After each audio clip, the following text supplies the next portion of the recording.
60 plus প্রত্যেক দর্শক বন্ধুকে স্বাগত জানাবো বিজ্ঞানের আলোয় জ্যোতিষ এই অনুষ্ঠানের তরফ থেকে। কলকাতা প্রখ্যাত engineering college computer science engineering ডিপার্টমেন্টের সিনিয়র প্রফেসর এই অনুষ্ঠানের গেস্ট প্রফেসর ডক্টর বাসু। এই কলেজে প্রফেসরের সঙ্গে সঙ্গে তিনি কিন্তু আজকে অ্যাস্ট্রোলজি জায়গাটাতেও এসেছেন। তার কারণ অ্যাস্ট্রোলজি হচ্ছে সম্পূর্ণ বিজ্ঞান ভিত্তিক সায়েন্স, আর অ্যাস্ট্রোলজি পারে কিন্তু একজন মানুষকে সঠিক পথ দেখাতে। আজকে আমরা অনেক সময় বিভ্রান্ত হয়ে যাই, গণনা অনেক সময় ভুল হয়ে যায়।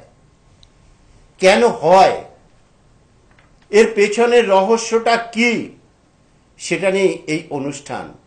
আর এই অনুষ্ঠানটা আমার মনে হয় আজ পর্যন্ত কোনো মিডিয়াতে আপনারা দেখতে পাননি, শুধুমাত্র আমাদের এখানেই।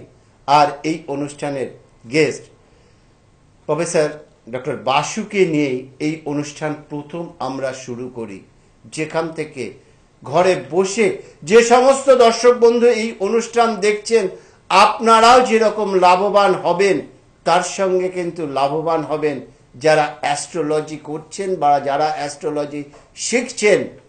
তার কারণ এটা রিসার্চ ওয়ার্ক, তিনি এটা নিয়ে রিসার্চ করেন এবং সেখান থেকে যে তথ্যগুলো কেন একজন মানুষের জীবনের প্রেডিকশন ভুল হয়ে যায়, সেটা কিন্তু হাতে কলমে দেখিয়ে দেওয়ার মতো অনুষ্ঠান।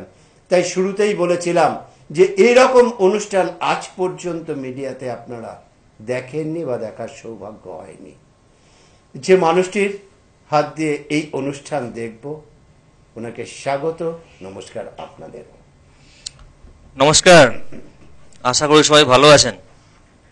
গত সপ্তাহের প্রোগ্রামের সূত্রপাত ধরেই আজকের প্রোগ্রামের শুরু।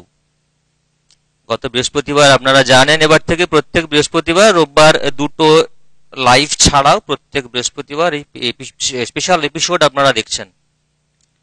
কারণটা আশা করি আপনারা কিছুটা বুঝতে পেরেছেন। আপনাদের চোখের সামনে তুলে ধরা হয় যে জ্যোতিষশাস্ত্র শুধু ছেলে খেলার বিষয় নয়। জ্যোতিষশাস্ত্র কেন, যে কোনো শাস্ত্রই তাই।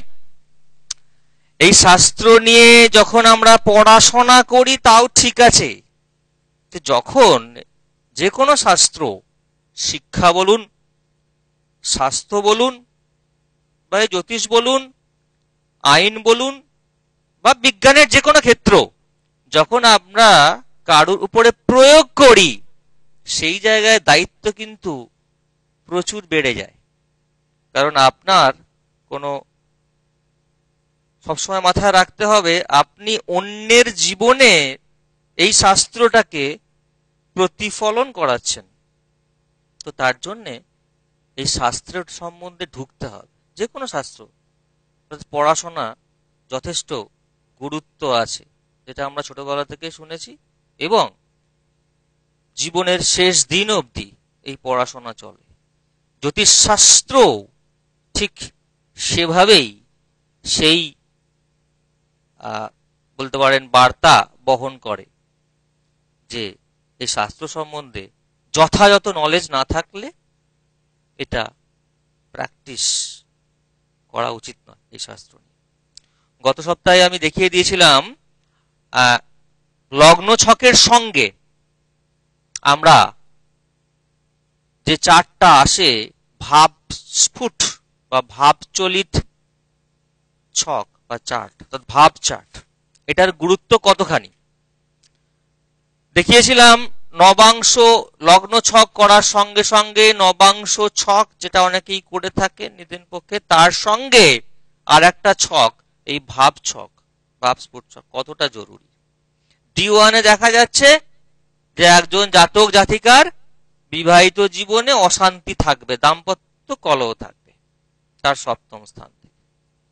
কিন্তু ভাব স্ফুটে ভাব ছকে এসে দেখাচ্ছে সেই জায়গাটায়, অর্থাৎ সপ্তমে যে গ্রহ খারাপ থাকার জন্যে আমার প্রেডিকশন হয়েছিল যে বিবাহিত জীবনে কলহ থাকবে, সেই গ্রহ কিন্তু সেখান থেকে ভাব স্ফুটে সরে গিয়ে তার ষষ্ঠের ফল দিচ্ছে, অর্থাৎ আগের ঘরের ফল দিচ্ছে। তাহলে প্রেডিকশন রং হয়ে গেল। এবং প্র্যাকটিক্যালি তাই হয়েছিল। আমি বলেছিলাম এই ব্যক্তি আমার কাছে মিট করেছিলেন 1 মাস আগে, এবং তিনি বলেছিলেন আমি প্রায় 10 জন অ্যাস্ট্রোলজার কাছে গিয়ে দেখেছি, আপনি প্রথম যিনি বললেন আমি বিবাহিত জীবন আমার খুব ভালো হবে। এবং তাই, ঘটনা তাই, আমার কোনো প্রবলেম নেই। I don't have any problem with my wife. I am very much happy. তো সেটা কারণটা আগের দিনে আমি বুঝিয়েছিলাম, বলেছিলাম, আলোচনা করেছিলাম। তো আজকের আলোচনার মূল বিষয়বস্তু হচ্ছে মানুষ চেনা, অর্থাৎ মানুষের প্রকৃতি নির্বাচন। একজন মানুষকে চিনতে গেলে অ্যাজ এ হিউম্যান বিইং সে কি ধরনের মানুষ, সেটা আমাদের জীবনে, সমাজ জীবনে এবং আমাদের কর্মজীবনে এবং ব্যক্তিগত জীবনে প্রত্যেকটা পদক্ষেপে দরকার। আমি যদি বলি একটু ভেঙে নি, কোন কোন জায়গায় মেনলি আমাদের একজন মানুষকে চিনতে হয়, মানুষের প্রকৃতি দেখতে হয়। যদি বলি ফ্যামিলিতে আমি একজন অনেক মানুষের উপর ডিপেন্ডেন্ট, এবং এই ডিপেন্ডেন্সিটা কতটা যাবে সেইটা যদি আমি মানে ঠিক করতে চাই, তাহলে অবশ্যই আমাকে জানতে হবে এই মানুষটি কেমন। আমার দাদা, আমার ভাই, আমার দিদি মানেই সে ভালো মানুষ হবে, তার প্রতি আমি ডিপেন্ড করে চোখ বন্ধ করে ভরসা করব না। কারণ বাস্তব ক্ষেত্রে ইমোশন বা ভাব আবেগের কোনো জায়গা নেই। বুদ্ধিমত্তার পরিচয় হচ্ছে তাকে জানতে হবে সেই মানুষটি কেমন।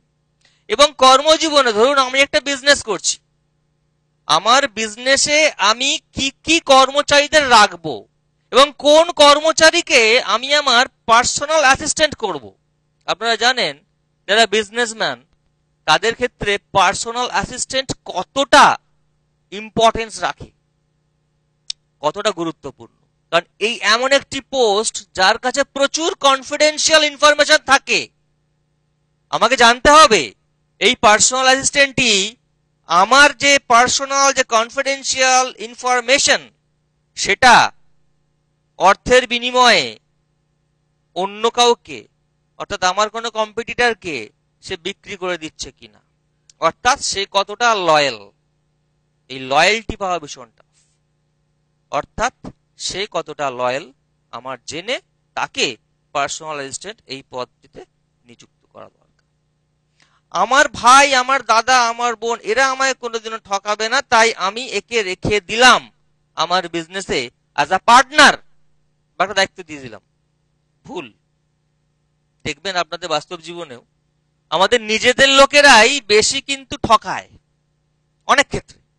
তার কারণ তারা জানে যদি আমি কিছু একটা ভুল করি আমাকে কিছু বলবে না, আমার নিজের লোক তো। কিন্তু বাইরের লোকের ভয়ে থাকতে পারে আমাকে যখন তখন আমাকে এই পদ থেকে সরিয়ে দিতে পারে। তো সেই ক্ষেত্রে বাস্তবে উল্টো হয়। আর থার্ড হচ্ছে আমি আমার বিবাহিত যখন জীবনে আমি কতটা কারোর উপর ডিপেন্ডেন্ট। আমি একজন স্বামী তার স্ত্রীর উপরে স্ত্রীকে কি করে চিনবে, বা একজন স্ত্রী তার স্বামীকে কি করে চিনবে অ্যাজ এ হিউম্যান বিং, তার প্রকৃতি, সে কেমন মানুষ জানা দরকার। অনেক সময় স্বামী স্ত্রী রিলেশন ভালো, বাট ইন ল শ্বশুর বাড়ির লোকের সঙ্গে বডি বানা হচ্ছে না কেন? ঠিক এই জায়গাগুলো থেকে আমাদের একজন মানুষের প্রকৃতি নির্বাচন, মানুষটা কেমন সেটা জানা দরকার। আজকে সেই বিষয় নিয়ে আলোচনা করব, একটা চার্ট নিয়ে আলোচনা করি। প্রথমেই বলি এই একজনের মেন্টালিটি, একজন অ্যাজ এ হিউম্যান বিং মানুষ কেমন জানার জন্য যে ছকটা, যে চার্টটা important and solely responsible, that chart we call technically a Drekan chart or D3 যেমন D1 বলি বারবার, লগ্ন ছক, নবাংশ ছক, ভাবস্ফুট ছক। সেরকম আজ একটা ছক বলবো, যে ছকটা একমাত্র মানুষের প্রকৃতি নির্বাচন করার জন্যেই আমরা দেখে থাকি। আমরা দেখে থাকি মানে সেটাই দেখা উচিত, যদিও কজন দেখছেন না দেখছেন সেটা আপনাকে ভালো মতো জানবেন। যাই হোক, আজকে প্রোগ্রাম দেখলে বুঝতে পারবেন যে কতটা দেখা জরুরি। তো সেই নিয়ে বলি, একটা কেস আমি আপনাদের সামনে তুলে ধরছি। জাতকের জন্ম 26শে সেপ্টেম্বর 1986, বিকেল 3:55 দিল্লিতে। জাতকের দেখুন D1 বা লগ্ন ছক যদি দেখতে পারেন, তাহলে দেখবেন এই ছকের মধ্যে বেসিক্যালি দুখানা ছক কিন্তু আছে। আমি এই স্পেসটাকে ইউটিলাইজ করার জন্য দুটো ছক আলাদা আলাদা করি, এই ছকের মধ্যেই বলছি, বাকিগুলোর কথা পরে আসছি। এই ছকের মধ্যেই D1, এই ছকের মধ্যেই দেখুন জাতকের লগ্ন হচ্ছে মকর লগ্ন, এবং এখানে দ্বিতীয় বৃহস্পতি, তৃতীয় রাহু, ষষ্ঠে চন্দ্র, এবং দেখতে পাচ্ছেন নবমে রবি বুধ কেতু, দশমে শুক্র, একাদশে শনি, দ্বাদশে মঙ্গল। সিম্পল যদি দেখেন সেরকম দেখতে পাচ্ছেন। এবার দেখুন কিছু অ্যারো দেওয়া আছে, এখানে কিছু অ্যারো দেওয়া আছে। এই অ্যারো গুলো ইন্ডিকেট করছে এর ভাব ছক বা ভাবস্ফুট ছক। এই ভাবস্ফুট ছকে এই অ্যারো গুলো ইন্ডিকেট করে যাওয়া মানে হচ্ছে, দেখুন এই যে বৃহস্পতি সে লগ্নে চলে আসছে, এই যে শনি সে দশমে চলে আসছে। ঠিক বলছি কথাটা? ভুল বলছি? এইভাবে অনেকে বলে থাকে যারা একটু একটু ভাবস্ফুট নিয়ে পড়াশোনা করেন। কখনোই গ্রহ শিফট করে যায় না পরের ঘরেতে। কোন একটা গ্রহ একজন জাতক জাতিকা যখন জন্মগ্রহণ করলো, সেই সময় the snapshot of the planetary transition is called our natal chart D1, and তার করেসপন্ডিং যে ছকগুলো সেগুলো অটোমেটিকলি চলে আসে। গ্রহ কোনোদিনও শিফট করে না। আমি বলছি শিফটিং করছে মানে কি, ভাবটা শিফট করছে। অর্থাৎ এইখানে দেখুন একাদশে শনি, সে আমি আরো দেখাচ্ছি এখানে, মানে দশমের ফল দিচ্ছে।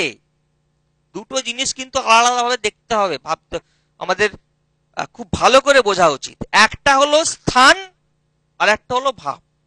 আমরা যে বলি মেষ স্থানের অধিপতি মঙ্গল, তার মানে কি সেটা ভাব হলো? তা কিন্তু নয়। যদি মেষ লগ্ন হয় তখন বলবো তার লগ্নের ভাব। ভাব মানে আমরা লগ্ন থেকে 1 2 3 4 করে যেগুলো আসে সেই অনুযায়ী ভাব, প্রথম ভাব, দ্বিতীয় ভাব, তৃতীয় ভাব। আর স্থান মানে স্থানটা ফিক্স রাশি অনুযায়ী। তাহলে এইখানে স্থান, শনি কিন্তু এখানেই আছে। শনি কিন্তু শিফট করে যায়নি, শনি বৃশ্চিক থেকে তুলাতে চলে আসেনি, শনি বৃশ্চিকেই আছে। এই বৃশ্চিকে থেকে শনি ফল দিচ্ছে কিন্তু দশমের। দশম মানে তুলা বলবো না আমি, দশম ভাবের ফল দিচ্ছে। ঠিক আছে?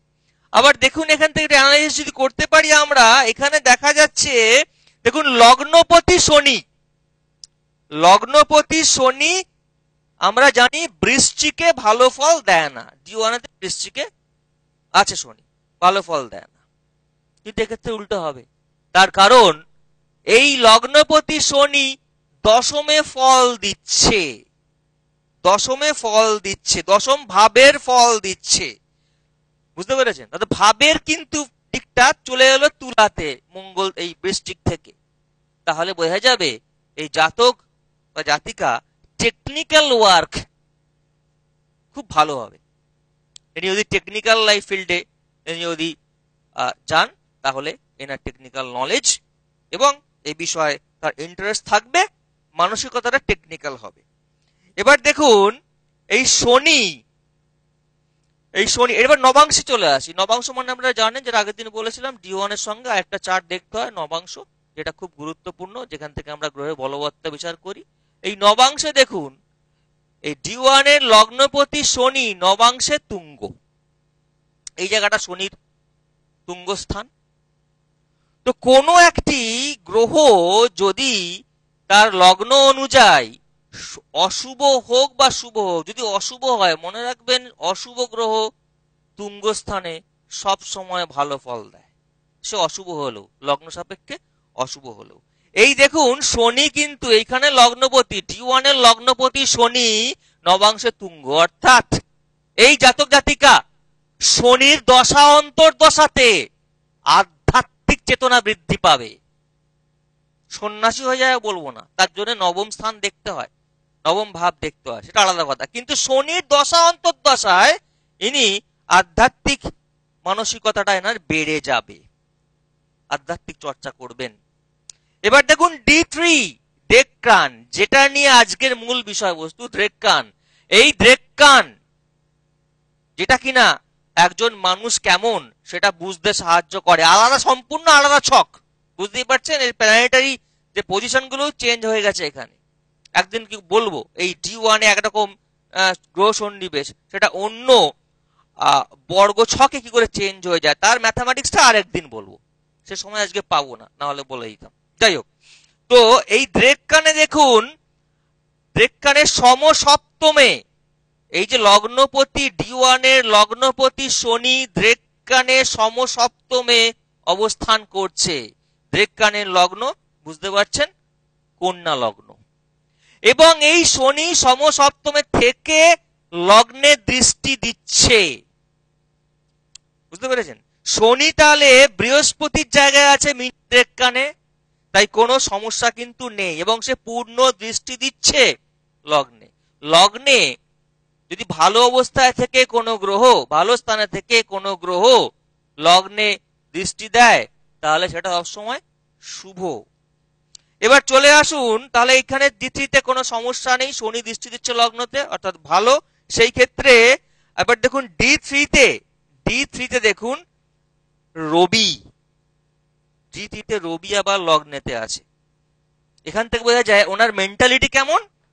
রবি আমাদের কি করা হয়, আমাদের প্রেস্টিজ, আমাদের আত্মমূল্যবোধ এগুলোকে বাড়ায় এবং লিডিং মেন্টালিটির একটা পরিচয় দেয়। এই লগ্নে রবি কিন্তু ঠিক থাকলে বা বোঝা যাচ্ছে এবং ভালো জায়গাতে আছে, অর্থাৎ জাতক জাতিকা ভালো লিডার হবে, লিডিং টাইপের কোনো ওয়ার্ক যেখানে সুপারভাইজ করবেন সেই জায়গাতে, যেখানে ডমিনেট করার দরকার আছে কিছু সেই জায়গাতে তিনি সেরকম হবে এবং স্বাধীন চেতা মানুষ হবেন। এবার D9-এ দেখুন, আবার এই D9-এ লগ্নতে বুধ আছে, বুধের জায়গাটা ভালো, এখানে সিংহেতে বুধ ভালো ফল দেয়। D9-এ লগ্নে বুধ আছে, এবং বুধ জানেন আমাদের একটু চিন্তা ভাবনাগুলো, একটু বৈষয়িক চিন্তা ভাবনাগুলো বলুন, যেটা কিনা খুব ভালো একটা কারক, মানে আমাদের বুদ্ধির কারক। সেই জায়গাতে অর্গানাইজড মেন্টালিটির পরিচয় দিচ্ছে এই বুধ। তো এই জাতক জাতিকা খুব ভালো অর্গানাইজড মেন্টালিটিরও হবে, যেখানে কিন্তু এইখানে দেখুন বুধ থেকে আমরা বুঝতে পারছি না, কারণ এইখানে বুধ D1-এ বুধ কিন্তু অষ্টমের ফল দিচ্ছে, বুধ কিন্তু অষ্টমের ফল দিচ্ছে। আর একটা মোস্ট ইম্পর্টেন্ট দেখুন, এইখানে আমি দেখছি D1-এ এই শুক্র ফল দিচ্ছে নবমের, শুক্র ফল দিচ্ছে নবমের। তাহলে শুক্রের এই জায়গাটা আমরা বলবো তুঙ্গ, তাই তো? এবং সেইখানে শুক্র এখানে নবমপতি, আবার দেখুন নবমপতি বুধ, শুক্র এখানে নিজস্ব, বাট নবমপতি বুধ বলছি, বুধ এখানে তুঙ্গ। তো এইখানে বুধ তুঙ্গ থাকলেও আমি বলতে পারবো না জাতকের ভাগ্য খুব ভালো হবে। D1-এ বুধ তুঙ্গ স্থানে কন্যাতে বসে আছে, আমি কিন্তু বলতে পারবো না যে বুধ তুঙ্গ থাকার জন্য জাতকের খুব ভাগ্য খুব ভালো হবে, তার কারণ ভাব চাটে অষ্টমে চলে যাচ্ছে। এটা বলতে পারবো সেই জাতক জাতিকা বহুদিন বাঁচবেন, অষ্টম থেকে আমরা আয়ু বিচার করি, এবং এনার মামলা মোকদ্দমাতে কোনো সমস্যা হবে না। যদি কিছু আসে ইনভলভ হন তাহলে খুব ভালো হবে, he or she will get victory. সেই জায়গায় বলবো সেক্ষেত্রে ভাগ্যের জায়গাটা কিন্তু আসছে না, কারণ এক্ষেত্রে ভাগ্যের ফল দিচ্ছে না বুধ তুঙ্গে থেকে, বুধ তুঙ্গ থেকে ফল দিচ্ছে অষ্টমের, তার আয়ু বেশি হতে পারে। এবং দেখুন D1-এ লগ্নেতে কিন্তু লগ্ন প্লাস লগ্নেতে বৃহস্পতি ফল দিচ্ছে, এই D1-এ লগ্নে বৃহস্পতি ফল দিচ্ছে, মানে ভাব স্ফুট অনুযায়ী বৃহস্পতি দ্বিতীয় আছে কিন্তু লগ্নে ফল দিচ্ছে ভাব স্ফুট অনুযায়ী D1-এ লগ্নেতে। অর্থাৎ এই ভদ্রলোক, এই জাতক কিন্তু খুব ভালো মনের মানুষ হবেন, এবং বৃহস্পতি লগ্নে ফল দেওয়ার জন্য এনার লিডিং মেন্টালিটি হবে এবং খুব ভালো একজন সৎ মানুষ এবং গুরু হতে পারবেন, খুব ভালো টিচার হতে পারবেন। ঠিক আছে, এবার দেখুন মঙ্গল কিন্তু একমাত্র কোথাও যাচ্ছে না। মঙ্গল এই সমস্ত গ্রহগুলোর মধ্যে মঙ্গল আর দ্বাদশেই রয়েছে, অর্থাৎ বলা যায় এই জাতক মাঙ্গলিক। আমরা জানি 1, 4, 7, 8, 12-তে মঙ্গল থাকলে সে মাঙ্গলিক, তার মানেই নয়, দেখতে হবে ভাব চার্টে কি হচ্ছে। এই বলবো অ্যাকচুয়াল প্রপারলি একজন মাঙ্গলিক হলেও সে তার মাঙ্গলিক দোষ আছে কিনা বা ফলটা পাচ্ছে কিনা তার জন্য ভাব চার্ট দেখতে হয়, সে ব্যাপারে আরেকদিন বলবো।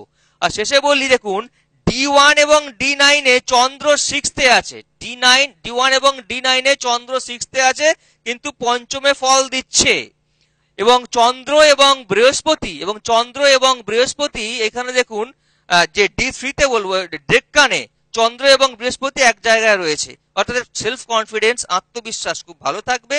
এবং ভদ্রলোক দেখুন D1 এ 10th-এ শুক্র থাকলেও 9th-এ ফল দিচ্ছে নিচস্থের, সেই ক্ষেত্রে বাট স্বক্ষেত্রে এখানে আছে D1-এ, সেই ক্ষেত্রে বলবো যে 9th প্লেস নিচস্থ স্থান কন্যা হলেও সেই কন্যায় কিন্তু ফল দেবে না, সেই 9th-এর ফল কিন্তু চলে আসছে আলটিমেটলি আমাদের এই শুক্র, বুধ, রবি এবং শুক্রের জায়গাতে।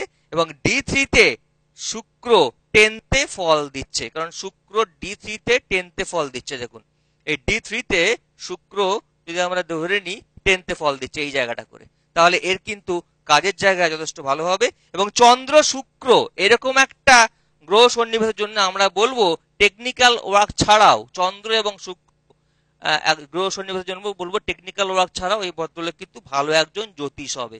জ্যোতিষ হতে গেলেও যা যা দেখার দরকার সেটা কিন্তু আমরা সময় দেখে নিই তার চার্ট অনুযায়ী, না হলে সবাই কিন্তু জ্যোতিষ হতে পারে না।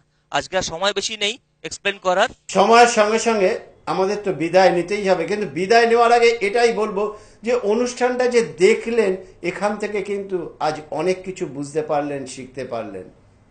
এই কারণেই এত ডিটেলস করে দেন বলেই কিন্তু এই অনুষ্ঠানের গেস্ট প্রফেসর ডক্টর বাসু, তিনি কিন্তু যে 1200 টাকা নেন ফিস, সেটা খুব সামান্য।